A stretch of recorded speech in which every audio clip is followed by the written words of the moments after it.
Colorado's approach to keep kids in crisis from running away is not working. Today, the state starts something new. Mountain towns prepare for Republican governors to try and use their communities and migrants to make a point about immigration. Our sober assessment of 2 ballot measures that would open up alcohol sales and delivery in Colorado. No pressure, Professor, but if this doesn't work, Earth might be doomed. He doesn't seem too nervous. I'm a scientist on this project, and so the fun is really beginning for me right now. And the sound of the most Colorado thing we heard today. All that on Next. Colorado has a real problem with kids running away from foster care and residential facilities, running away and getting hurt, killed. The state leaders acknowledge they do not have an easy fix. Arnisha Roy looks at a new effort starting today to search for a solution. Today's first task force meeting was a space for kids to share. Many of the reasons youth said they ran is because they wanted to be connected with community. And we heard some experience of youth who had struggled with abuse in their foster care and kinship placement. It was a chance to hear the confusion. I hear from people who work in the industry often that they are unsure of what they are allowed to do, what they're not allowed to do. And sometimes the most telling part of a problem is what we don't know. The system doesn't know exactly how many runaway youth there are. We don't know where they go. We don't know what happens when they're out on the streets, and we don't know how to treat them when they get back. It was an emotional first meeting. The task force is named after Elizabeth Montoya's son, Timmy. He was 12 years old when he ran from a youth treatment center and was hit and killed by a car in 2020. Well, my hope and my prayer is that that whoever is in the legislature at that time will pay attention to what we've discovered and make some policy changes. And I would say that the majority of the people working in these settings are there wanting to protect these kids, but they just can't at this time. In the way that would be optimal. The hope that the right people listen is particularly important. Over the next 2 years, the task force will put out recommendations.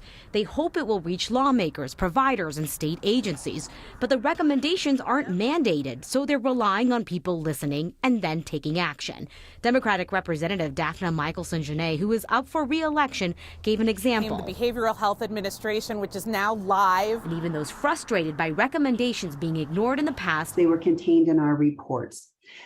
That's where they would begin and oftentimes end. Believe this time more people are listening, learning, and are already involved. And I think we're all encouraged knowing that some change is going to come out of this.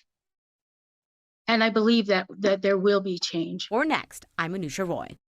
We asked state leaders why it took so long to set up this task force. They didn't really have a solid answer, just offering regret that it took so long, as well as hope that maybe this is the start of protecting more kids. It is starting to look like Colorado's Emergency Management Office might not be a super place to work, what with the 2 formal investigations of workplace toxicity allegations. A new investigation came up after Democratic Governor Jared Polis stood by the office's director, the guy whose abusive behavior was so out of control that the state considered it a legal liability. Denver Post was first to report on the new findings of the second investigation, an internal investigation finding that a director apologized and was disciplined after yelling at staffers last year. That director is not named in the report. The first investigation looked at the behavior of Emergency Management Chief Mike Willis. He was suspended for threatening behavior. The state's hired outside investigators to look in the situation at that office as the governor's team has stood by Willis, pointing to his past military service and the stressfulness of his role during the pandemic. Colorado's resort towns are preparing for Republican governors down south to unexpectedly fly migrants up here as part of the continuing political stunt to draw attention to immigration. When Florida Governor Ron DeSantis sent a plane of 50 migrants to Martha's Vineyard, leaders in Pitkin County started thinking they could be the next target, as did folks in Eagle and Summit counties. All 3 have started discussing how they would prepare if they need to suddenly help people who are dropped off there with no notice, unprepared for the altitude and the weather. The hardest longer-term challenge may be finding housing for migrants in areas that already don't have housing for the people who work there. Shelter will be the biggest obstacle in trying to make sure that these folks are taken care of just because of our lack of housing inventory up here in the mountains. Democratic Senator John Hickenlooper's staff offered to help Breckenridge if migrants are transported there. His office did tell us they do not have inside information that this relocation is imminent. A new political ad packages two similar but unrelated ballot measures, kind of like putting a beer and wine into your online grocery pickup cart. Can't do that yet. Proposition 125 asks you to let grocery stores sell wine. That's currently limited to liquor stores. And Proposition 126 would let delivery apps bring alcohol from restaurants, bars, liquor stores, and grocery stores right to your front door. Politics guy Marshall Zellinger unpacks them both in this truth test. Measures on the ballot. This political ad about Propositions 125 and 126 is not clear about which claims go with which ballot issue. The first claim is about Proposition 125. So that adults have the convenience of buying wine in a grocery store without making extra stops and adding to our to-do list. This is really yes and no, depending on how much I want to wordsmith what was just said. Wine cannot be sold in grocery stores, so Colorado wine drinkers have always had to go to a liquor store to get it. Is that an extra stop or adding to the to-do list? It's always been that way in Colorado. Looking at it in reverse, a yes vote on 125 would eliminate a stop if you wanted to buy wine while getting groceries. Because of changes made by state lawmakers in 2016 and 2018, grocery stores now sell full-strength beer, but wine and hard liquor still require a visit to the liquor store. Quick caveat, each grocery store is allowed one location that can sell all alcohol. The next claim in the ad is about 126. Or the convenience of ordering a bottle of wine with a takeout order delivered from a local restaurant, which could help 6,000 Colorado small businesses. This is an overstatement. Bars, restaurants, liquor stores, and grocery stores are allowed to deliver alcohol, but they have to use their own employees, not a third-party delivery service. Bars and restaurants have been allowed to deliver alcohol since 2020 because of COVID, and currently lawmakers have that going away in 2025. Proposition 126 would allow this to go on indefinitely, and it would let a company like DoorDash deliver alcohol, which would explain why DoorDash has contributed $3.3 million to the campaign that produced this ad. Instacart, which delivers groceries and perhaps alcohol if 126 passes, has also contributed $3.3 million. Grocery chains are also kicking in. Whole Foods, Target, Albertsons, Safeway, and Kroger, the parent company of King Soopers, have each given more than $1 million. All would benefit from 125, wine and grocery stores. So who is spending money against? Local liquor stores, a little more than $500,000. If 125 passed, liquor stores would only have exclusivity of selling hard liquor.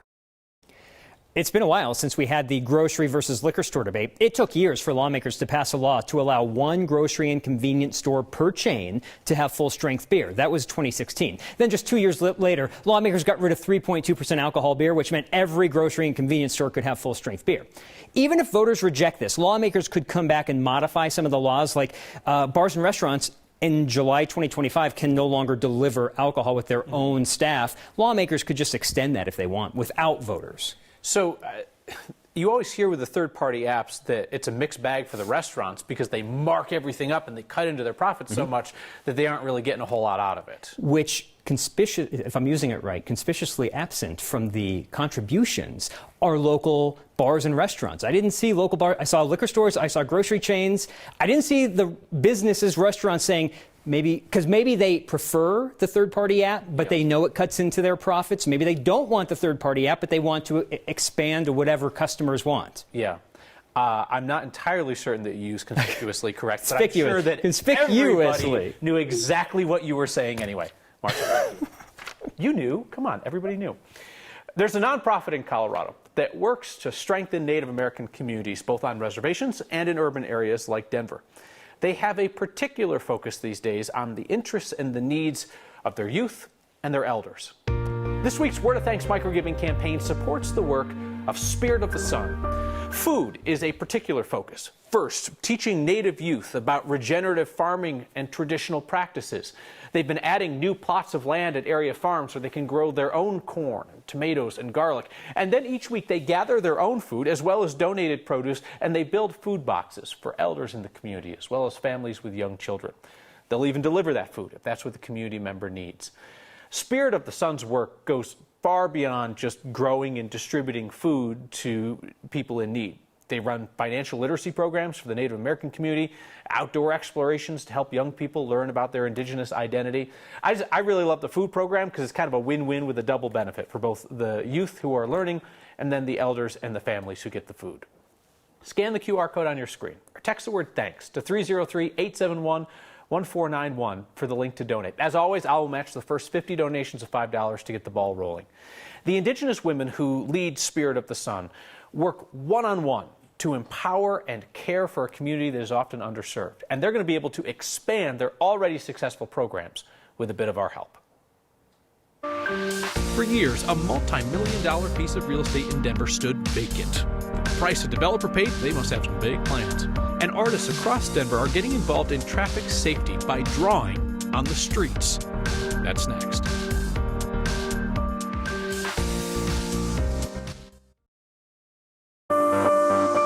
Tonight's next question is about the old VA hospital off Colorado Boulevard and 9th in Denver's Hale neighborhood. Susan Burns writes that every time she drives by the old VA hospital, she wonders what's going to happen to that site next. Susan, excellent timing with that question about a prime piece of real estate. This week, GM Development, based out of Denver, announced that it's buying that property at Claremont and 10th for $41.3 million. It includes the former VA Medical Center, 4 other buildings, a parking garage, and 8 acres of land total. GM says it's not sure how many of the current buildings will be left standing. We're still waiting to hear from GM Development about its plans for the property and a possible timeline. Those buildings have been vacant since the new VA hospital opened up at long last in 2018 in Aurora. The area there off Colorado 9th has seen real change over the last 8 years. In 2015, CU's old medical campus just to the west was demolished. That was an event. The former University Hospital campus has been developed with new apartments, movie theater, restaurants, shops, bars, places bustling, and tucked in right behind it is that old VA campus just sitting vacant and unsold till now. Keep the questions coming. Anything you're curious about in Colorado, email those questions to next@9news.com. Keeping your eyes on the road in Denver has never been more beautiful. The city's Community Streets program permits and then grants funding to groups and artists that put temporary street murals on intersections and sidewalks. This is both beautification and safety. John Johnson from the city's transportation planning team was telling us they usually have this artwork next to schools and parks trying to create safer walking and biking zones. It's intuitive because drivers just slow down when they see something different on the road. How can we get families to walk to and from school? How can we provide them that wayfinding? How can we provide beautiful aesthetics to the neighborhood and build community around these spaces? I think that's really ultimately what the Community Streets program offers our residents here in Denver, is that outlet, is that opportunity to create place. You can't just draw whatever you want on the streets. The city reviews the proposals beforehand to make sure the mural projects aren't going to create their own safety hazard. And Johnson says they've approved about 30 of them over the last 2 years. Well, it was a beautiful day here in Colorado. My eyes have been glued on southwestern Florida. And of course, Hurricane Ian charging across much of the state as a Category 4 storm. Still incredibly heavy rainfall coming across the area. Heavy storm surge, and this is going to once again be impacting the northeastern coastline as this storm system continues its march off to the north and then kind of does a hook into parts of Georgia as well as South Carolina Friday and into Saturday. So we are not done yet with such a catastrophic and historic hurricane.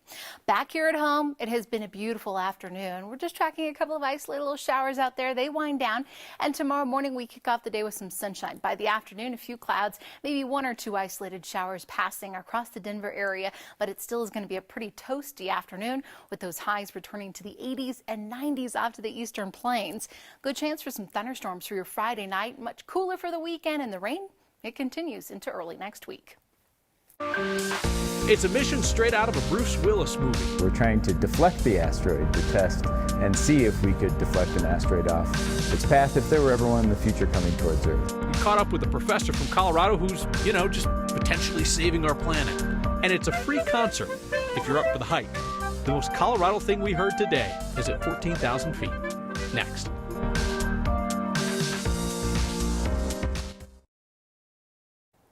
NASA recently bashed an asteroid to try and knock it off course. Thank you for the idea, Bruce Willis. This is a practice run for a potentially Earth-saving operation. And a scientist from CU Boulder had a hand in the project.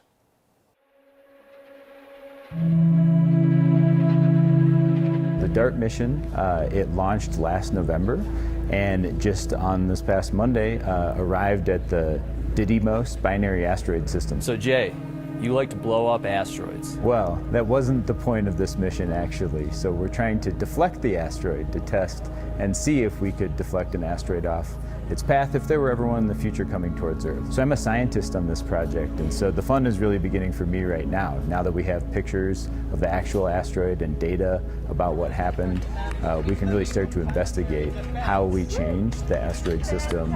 And my role in particular is to try and understand how that will change the long-term evolution of the asteroid system. You guys must have blasted 100 asteroids out of the sky before, right? Actually, this is the first one that we've impacted. And one of the big uncertainties about this type of mission is we don't have a really good understanding of the structure of asteroids or what asteroids are made of or how tough they are.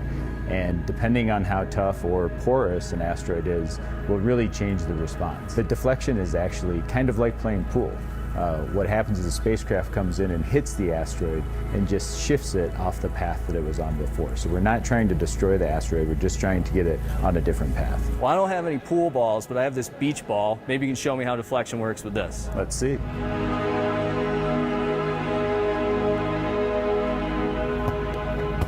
think Earth's in pretty good shape. All right, great. Thanks, Jay. Yep. That was pretty cool. Thanks to Mike Grady for that. Professor McMahon, whoa, hold on, back it up, try it again. Professor McMahon, conspicuously, and his colleagues are collecting the data from the impact now to see exactly how that spacecraft smash-up affected the trajectory of the asteroid. The most Colorado thing we saw today is a concert at 14,000 feet.